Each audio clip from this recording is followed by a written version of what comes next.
I'm Will. And I'm Steven. And this is the Post P Chronicles. So, Steven, what do we have going on today? Part 2 of our amazing, very rather large guest, Big Albert.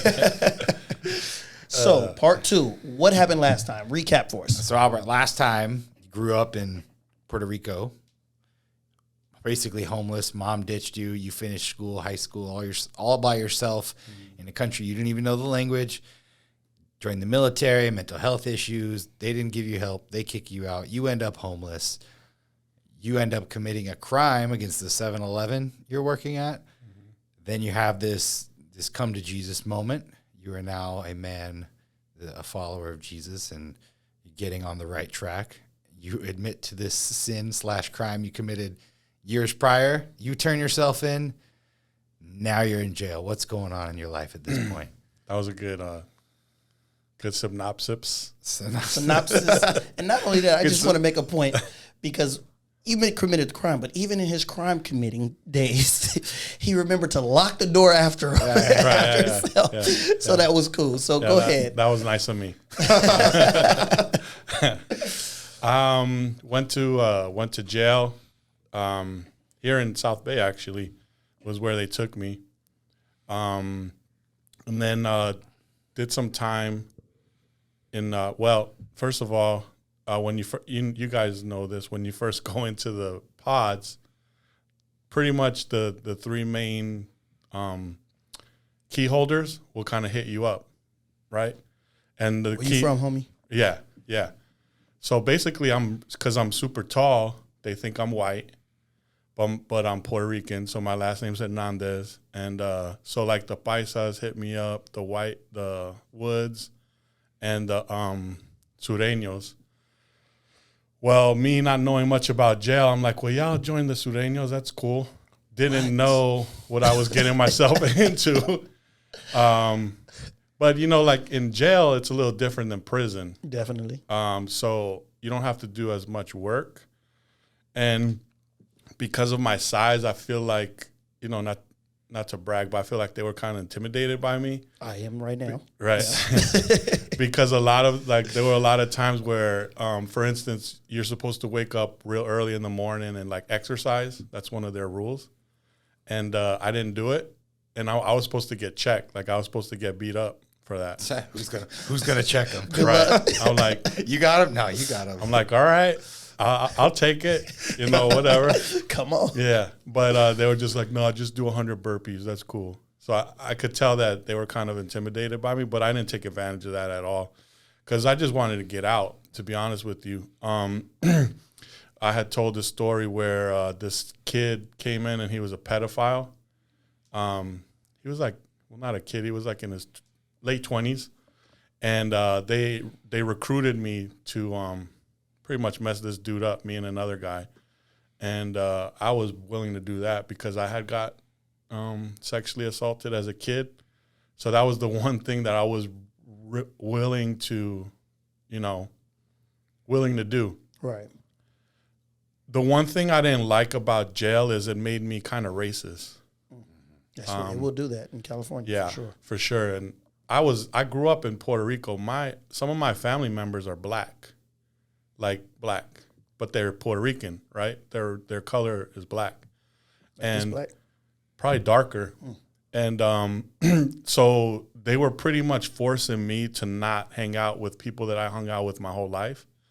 So that really was a rude awakening for me, where I was like, I don't belong here, because I grew up with black people, so how am I going to be not talking to people that I grew up with? Yeah. I actually probably am more familiar with that culture than the Mexican culture, and at that time. Now I would say that my culture is more Mexican American, if you understand the whole concept of culture. But back then it was African American. It was I grew up in Puerto Rico. Hip hop, blah, blah, blah, blah. So they're like, yeah, you can't hang out with black dudes. I'm like, yeah, even though I'm homeless, I'd rather be out on the streets than be listening to this, some dude that I know I can tell me what to do, Right. So it did bring this racist tone in me, where I started to not like black people.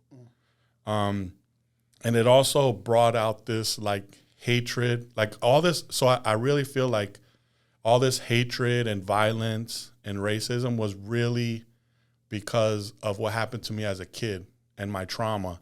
And I was trying to figure out, who should I hate? So I was like, okay, I'll just hate this group. Or I'll hate white people because I hated white people too. Or I'll hate Filipinos because I didn't even know what a Filipino was until I came to San Diego. I don't know why, but I just don't like it. Dude, I was in the military, and this like real short dude, his name was Hernandez. My last name's Hernandez. And I'm, hey, ¿qué pasó? And he's like, oh, I don't speak Spanish. I'm like, well, what are you? He said, Filipino. And I never heard of that word, didn't know that island even existed. And I was like, what the heck is a Filipino, dude? And he had to explain to me, but he had my last name, so I thought he was like Latino, right? So, yeah, so I feel like because of my past, that's why I started like being violent, hating people, this, that, and the other. So one thing that I did that I regret, while I was homeless, I would hang out with some people, some friends. They didn't know I was homeless, though. I could easily... they didn't realize it because I would like go to the gym and shower. Yeah, and I had, pretty decent clothes I bought or what have you. So I started a riot in Mexico one time with some Bloods. It was really bad. So my friend, we went to this all-you-could-drink bar. It's called, I don't remember the name. But anyway, it was all you could drink. So we had like all kinds of drinks. Remember I told you I was like an alcoholic in the military? Right. So it kind of like rolled over and when I was homeless. So I took a big gulp of the drinks, like just drink, and I got drunk. And when I get drunk, I get violent. So we go to another bar, and there's these two girls dancing on a pole. And it was me here, my friend here, and another guy, black guy. And this big buff dude. And so he tells my friend, hey, you can have him for $400. What? Yeah, like he was trying to pimp him out. And my friend said, this guy thinks he's a pimp. And again, I was violent and all that. And I was like, man, this dude ain't no pimp. And I pimp slapped him.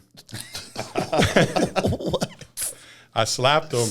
And it started this big old riot. Like my friend's leg got broke. Dang. His like a big riot. It was like maybe 4 of us and maybe 10 of them.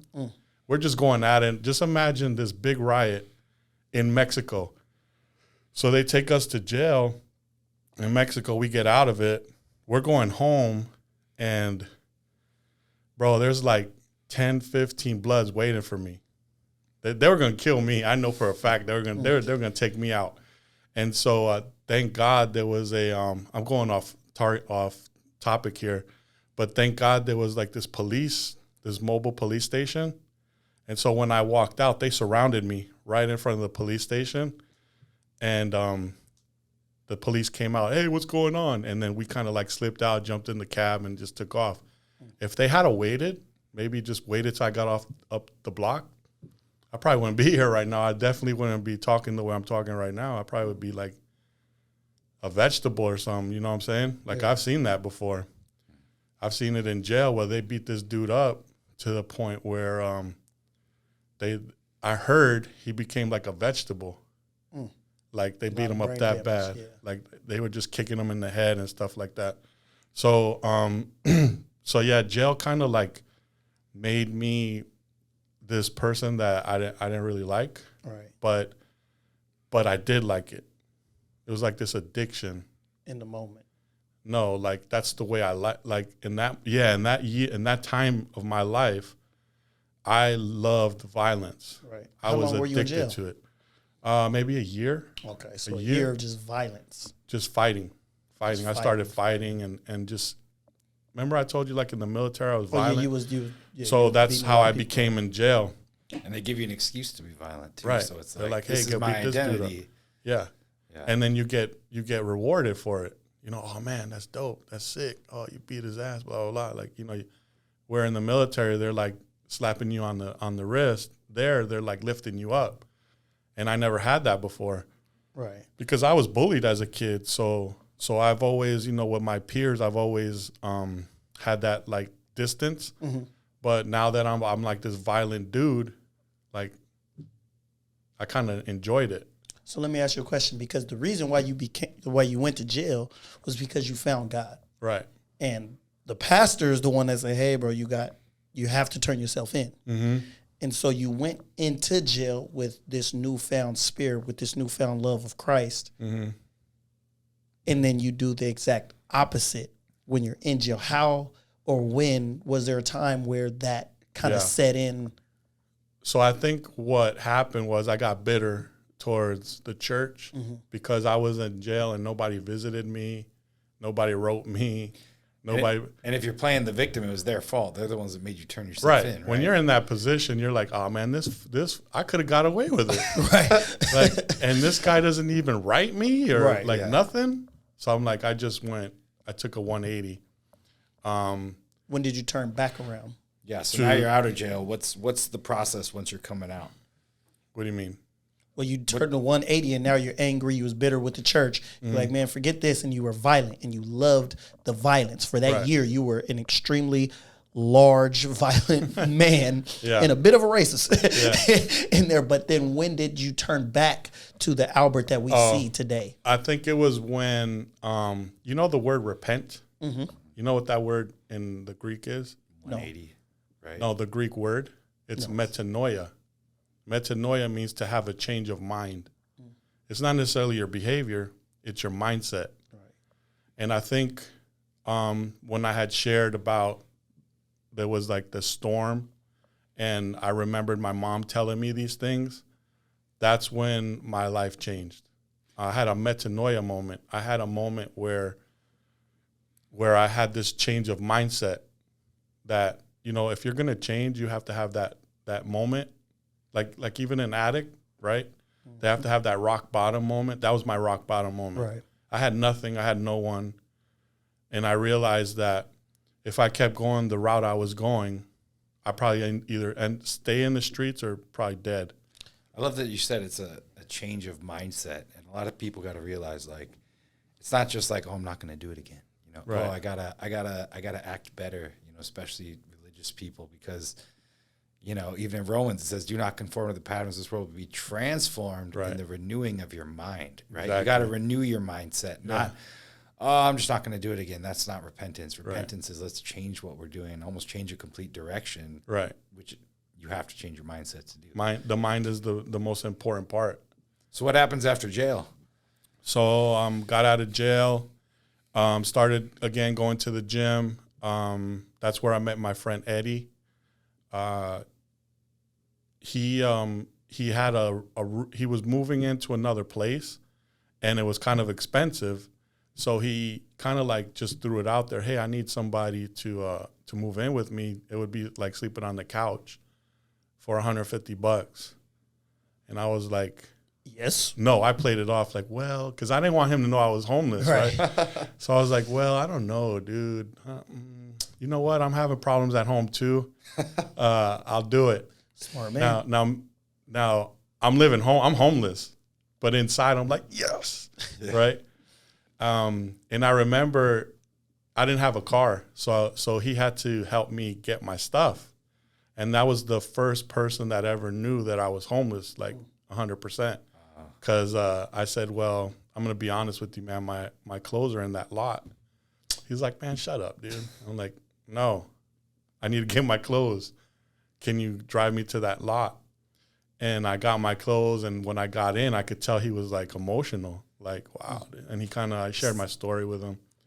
But that was the first person that ever knew I was homeless. So then I lived with him and his roommate for like maybe a year. And then me and the roommate got into it. Again, I could go from 1 to 100. So I was working at this place where we did office furniture installation, and they didn't pay me when I had to get paid to pay the rent. So I told him, hey, I need like $150. He's complaining about $150, whatever. So I said, hey, I'm gonna get it to you, you know, in a couple of days. And I could hear him, I'm sleeping, but I can hear him say, nah, F that mother effer. And once I heard that, I got up and I was ready to beat him up. And I had a girlfriend at the time who ended up being my wife. Eddie took me to my girlfriend's house, and I stayed with her for a couple of years. We got married. Then we got divorced. That was bad. Because again, okay, so like you're a kid, your mom and dad abandoned you, right? Right. Now you're married and your wife abandons you. So all those emotions that I went through as a kid that were never healed, resurfaced as an adult. Let me ask you a question. Did you feel that abandonment when you talked about the church leaving you? Was there a sense of that abandonment there? Yes. Did you feel an abandonment when Eddie dropped you off at your girl's house and was like, well, I got in a fight with your boy, but now I've been here for a year, and now you're just letting me go? Or did it ever resonate with that one as well? The Eddie thing, no, because I knew he was just trying to help me. But my wife, yes. Yeah. And I do want to share this quick story. So, when this is how God works. Remember I told you I didn't like black people, white people. I really remember. did not like white people at all. Because in the military, they did me dirty. Like, it was just, I did not like them. Okay? Let's get them. No, let me tell you this. So, and Filipinos, I really didn't know, right? So, when I went back to church after getting out of jail, they let me stay with some brothers, right? So who's living there? A black guy, a Filipino, and 2 white guys.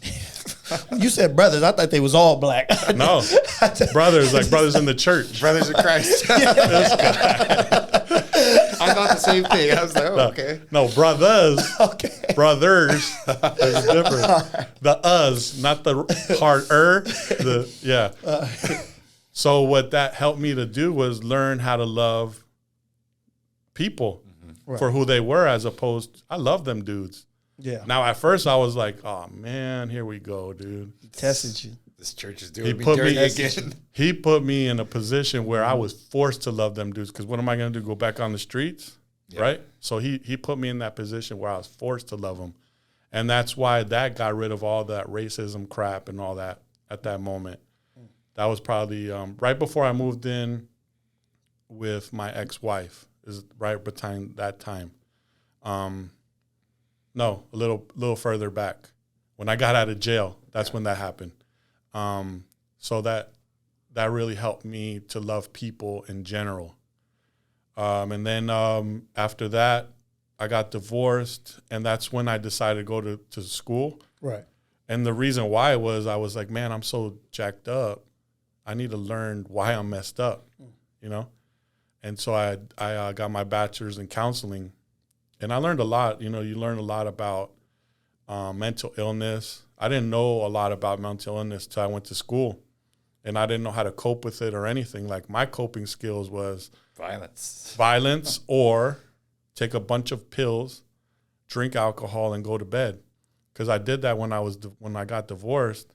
I took I want to say 20 Valium, whatever you call them. Valium. Yeah. And I took the pain medicine. Percocet? No. Oxys? No. Oxy. Vicodin. Yeah. I took 12 of those, and I drank a big thing of vodka, and I literally blacked out for 5 days. Yeah. Straight. And I crashed my car, a whole bunch of stuff. People were like, do you remember when this happened? Oh, man, I was out of it. So once that was my rock bottom again, right. where I thought, okay, I need to figure this out, because this doesn't, I'm going to kill myself at some point. So that's when I started going to school, learned about mental illness, learned that it's okay to go to therapy, even as a man, as a Latino man. Learned about CBT, which is cognitive behavioral therapy, which is what I use now to help kids. Mm-hmm. And then started working with at-risk kids, and then went to a juvenile hall and worked with them guys. And I want to say that's the best population to work with. They must have loved you in juvenile hall. Oh, they did. They called, the first time I went there, we were having a big celebration. And it was 90 degrees, and I had this hoopty with no AC. And I had to drive all the way to East Mesa. Yeah. Hot. Ooh, It's hot out there in the summer. So, I'm a big dude, and the way I sweat more than anything is from my back. Oh, my goodness. And I didn't have another shirt. I wore my shirt, right? So this is their first impression of me. So they're all sitting there in the quad, and they say, hey, okay, so I worked for Second Chance at that time. Let's all the counselors from Second Chance get up and say something. And they're like, all right, let's get up. And all they see is this big, like if somebody threw a thing of water on my back. So then maybe a week later, all I hear is, hey, Sweaty P. Sweaty P. Hey, Sweaty P. Or, I was working out, so I would wear my tight, when you work out, you got your tight stuff Showing on. off This dude would be like, hey, man, I know your name, Leg Day, because I don't do legs. Kids are the They're worst. terrible because they talk about my little legs. Oh, They're like, Will, the one with the little calves? But what I love about that is I could go back at them. Right. Right? And they won't get offended. Yeah, because they're not like spoiled little rich kids. They're like, they're used to it. Oh, and I would go back at them, and we go back and forth, play cards. And that's when I would be able to connect with them the best because I know how to play spades real good. And, I'm really good at spades. You don't like blacks and you still like playing spades? I told you I grew up with black people, fool. I love black people. Don't get it. We got to play some spades. Don't even worry about it. You my spades partner. Don't even worry about it. Yeah, your partner. You want that. And then, so I just worked with at-risk kids from 2004 till today. So all kinds of at-risk, just working with gang members. And I remember one time this kid, he was from Skyline. And he was a kid I kind of took under my wing because everybody was like down on him. And I said, I'm going to just love up on this kid. And again, I'm able to talk to him a certain way that other people can't. And he ended up graduating. And at these graduations, the kids are able to like say thank you to people that helped them or whatever, their families. And he said, if it wasn't for Mr. Alberto, I wouldn't be here today. And that's when I was like, okay, this is what I'm supposed to be doing because I'm making an impact. So you've been making an impact your whole life, and everything you went through, I'm a firm believer, one, that you're a superhero, and everything you went through is your origin story. Mm-hmm. Every superhero has a story. Batman had to lose his family, his parents, in order to become Batman. You had to go through everything you went through in order to become the man you are, Sweaty P, today. You had, Mr. Leg Day, to save that young man's life, to say, hey, man, I wouldn't be here without Mr. Alberto. You are that man, and you wrote a book about everything that you went through. So talk to us about the book. The book is called The Seven Abaddons. Abaddon means, in the Bible, it means either hell or messenger from hell. So I wanted to write a book about trauma, about the trauma that I endured. As I shared before, physical abuse. I was homeless. I endured hunger, like really literally like hungry for days. Sexual abuse, bullied. I was bullied. I didn't talk a lot about that, but I was bullied a lot. One story I'll tell you where it all began was, again, I was being molested and I was being abused as a kid. So one day, the way that, I don't know why I would do this, and I don't even know why I'm sharing this right now, dude. This is kind of weird. I would eat pencils. I would chew on pencils. And I'm sure that was my way to get attention for people to help me, because that's not normal behavior from a kid. So in my classroom, my third grade, it was my third grade, you're not supposed to eat in class. So I'm chewing on this pencil, and my teacher's like, hey, what are you eating? And I was like, oh, man, this is not good.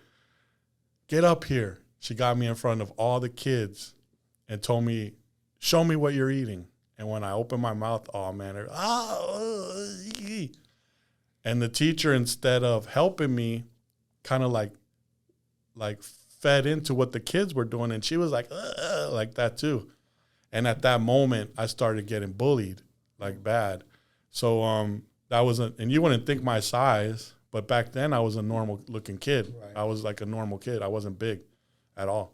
So I got bullied, mental illness, and then incarceration. Those were my 7 abaddons that I wrote about and how I overcame them using different strategies. Like you guys ever heard of the OODA loop strategy? No. Briefly, it's pretty much a strategy made up by a military man back in the day. And it's basically a strategy you use to make decisions. So the OODA, OODA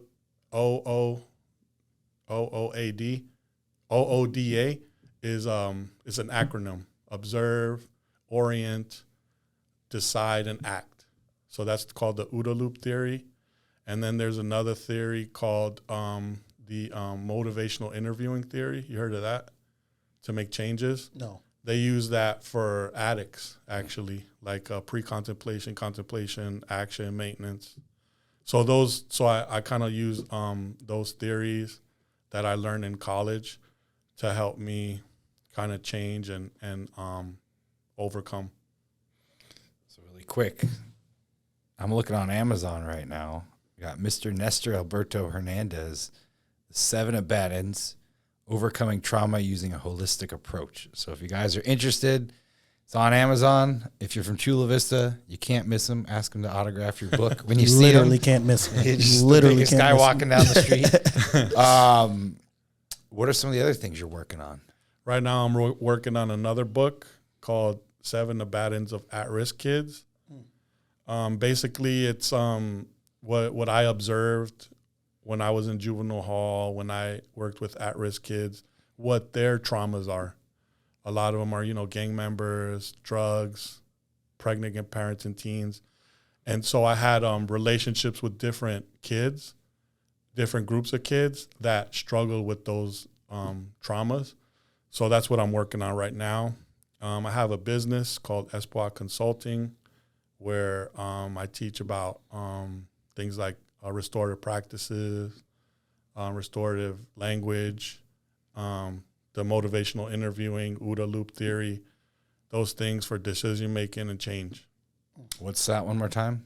Sorry? What's your business one more time, the name? Espoir Spell Consulting, ESPWA. Okay. So Espoir is it's a word from Haiti. It's a Creole word. It means hope. Yeah. So hope for change. Well, I hope that you guys get his book. I hope that you guys check him out on your website. Where can they go? Espoir Consulting 2020.com. 2020.com. Check this man out. He is changing the world one kid at a time, one sweaty back at a time. Sweaty P. I know, but one P. sweaty back. Get it right. Sweaty P. One sweaty back at a time. I want to say he called me P because he was a Pyru. Who said that? I don't know. I don't know. But man, we definitely appreciate you in all sincerity. We thank you for what you do, because as an at-risk youth, when I was an at-risk youth, I know the importance of how when Steven goes into juvenile hall, so he's been doing that for years. When you go into juvenile hall, when we see people come in and give back to us, it does mean something. Even if it doesn't mean it that day, it means something later on. Yeah. And it always stays. So we appreciate those that. seeds, and you may not see the full fruition, but just know you're planting those seeds and they're making a difference. Right. Man. Appreciate it. Appreciate you. Thank you. So once again, I'm Will. And I'm Steven. And this is the Post P Chronicles.